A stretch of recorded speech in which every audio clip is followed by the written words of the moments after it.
Bismillahirrahmanirrahim. Assalamualaikum. Hi everyone. Welcome back to another video. আমি আছি ফাতেমা। তোমাদের সঙ্গে সবসময়ের জন্য ঢাকা নিতে যাচ্ছি। আমার চ্যানেলে সবাইকে স্বাগতম দেওয়া ভালো। আমার এই লেকচারটি ভালো লাগলে লাইক, কমেন্ট, শেয়ার এবং সাবস্ক্রাইব করতে পাশে থেকে বেল আইকনটি বাজিয়ে ভাই বেল আইকনটি তবেই আমার নিত্য নতুন সব ভিডিও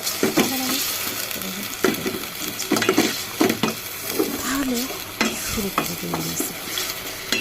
এখানে আমি 1 কাপ তেল দিয়ে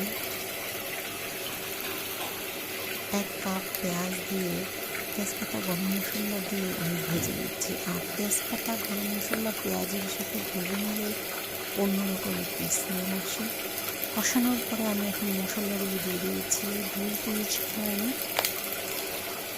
মতো ধনিয়া গুঁড়ো দিচ্ছি, 1 টিস্পুন মতো জিরে গুঁড়ো দিয়েছি, 1 টিস্পুন মরিচের গুঁড়ো দিচ্ছি। দিয়ে খুব ভালোভাবে কষিয়ে নেওয়াটা কিন্তু খুব জরুরি। আর কষিয়ে নেওয়ার উপরে মজাটা বা স্বাদটা বেশি আসে। পেরিফেরি করে রান্না করলে মাংস কষানো হবে না, মাংসের স্বাদও হবে না।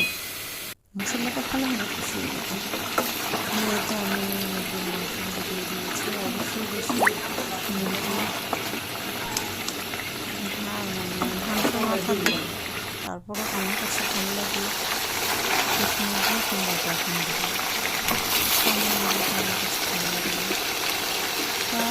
মাছটা দেখার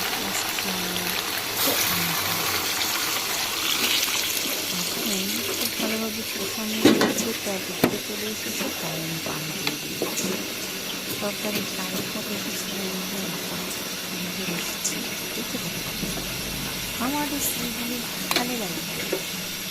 আর শীতে নতুন আলু দিয়ে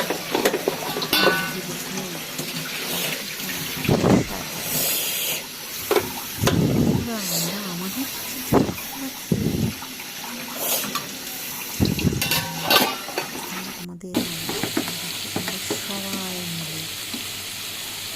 নামাজ পড়বো, তাহাজ্জুদ করবো, নফল করবো, থাকবো সব। মাংসটা হতে হতে আমি আবার পাশে থেকে ডাল রান্না করে নিয়েছিলাম। এখন আমি গরুর মাংস রান্না করে নিচ্ছি। গরুর মাংসটা আমি সেদ্ধ করে নিয়েছি। আর তেল, 1 কাপ পেঁয়াজ, 1 কাপ তেজপাতা গরম মশলা পরিমাণ মতো দিয়ে লবণ দিয়ে মশলা দিয়ে আদা রসুনের পেস্ট 2 টিস্পুন দিয়ে মুরগির মাংস আদা রসুন 2 টিস্পুন দিয়েছি। সেটা আমার ভালো হয়নি। ভালো করে কষিয়ে এখন সেদ্ধ করে মাংসটা দিয়ে কষিয়ে আর সেদ্ধ করে মাংস না হলে আমি রান্না করে এইভাবে রান্না করি। আসলে হচ্ছে না আলু দেওয়ার পরে সয়াবিন দিয়ে আলু বড় একটু দিচ্ছি। আর এই শীতের আলু দিয়ে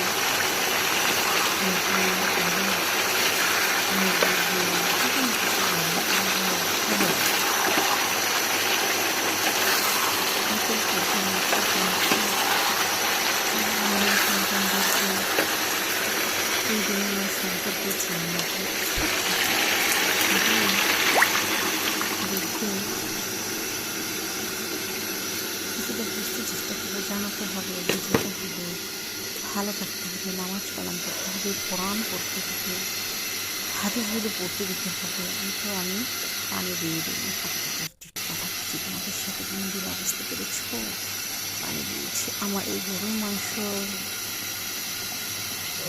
তরকারিটার কালারও সেই রকম এসেছে, খেতেও ওই রকমই হয়েছে। আর বন্ধুরা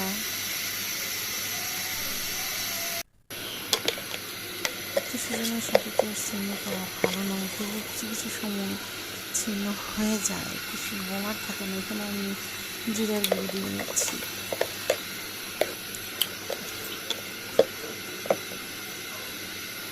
ভালোটা বোঝাতে হবে, খারাপটা তাদেরকে বোঝাতে হবে যে গ্যাস নয়, কোরআন হাদিস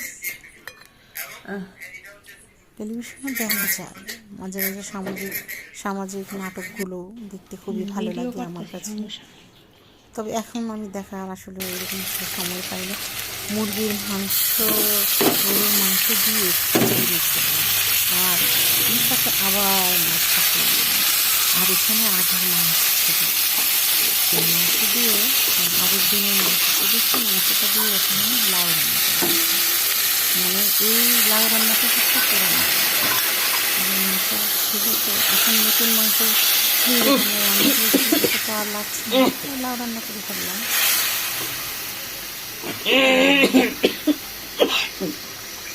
নারীরা সবসময় চায় গুছিয়ে রাখবে, সুন্দর করে রাখবে, তাকে সবসময় লাইটটা জ্বালাও হয় না। আবার কখন কখন হয়ে ওঠে কখনোই 1-2 দিনে হয় না, অনেক দিন আস্তে আস্তে শুনতে শুনতে কাজ করে।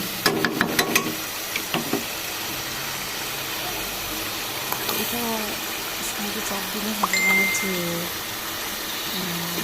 ফ্যামিলিতে আস্তে আস্তে একদিন দেখবে সংসার ভরে যাবে জিনিসে, আনন্দে, ভালোবাসায়।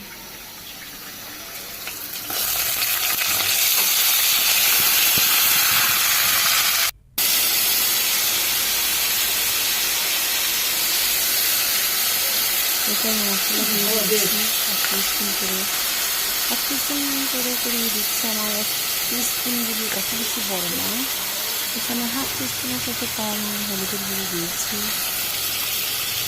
মরিচের গুঁড়ো এখন দিয়ে দিব 1 স্পুনের মতো।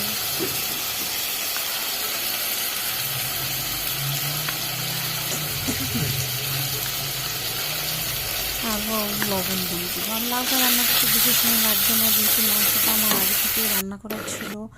আর আমি লাউর মধ্যে কোনো পানি যাবে না, পানি ছাড়াই আমি লাউ সবসময় রাঁধতে পছন্দ করি। আর ওই পানি খেতে খুব ভালো লাগে। আর লাউ কিছু না, অনেক পানি আছে।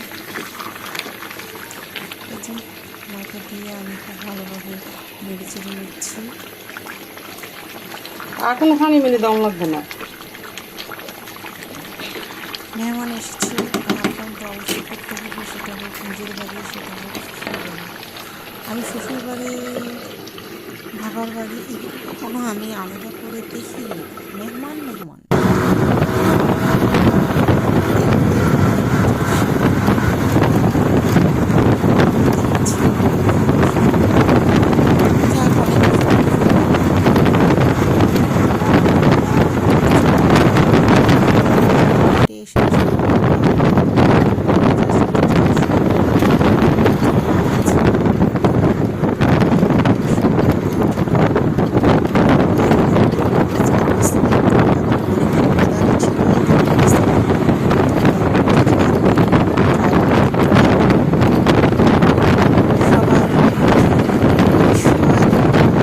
যেন সবাই অনেক বেশি ভালো থাকে।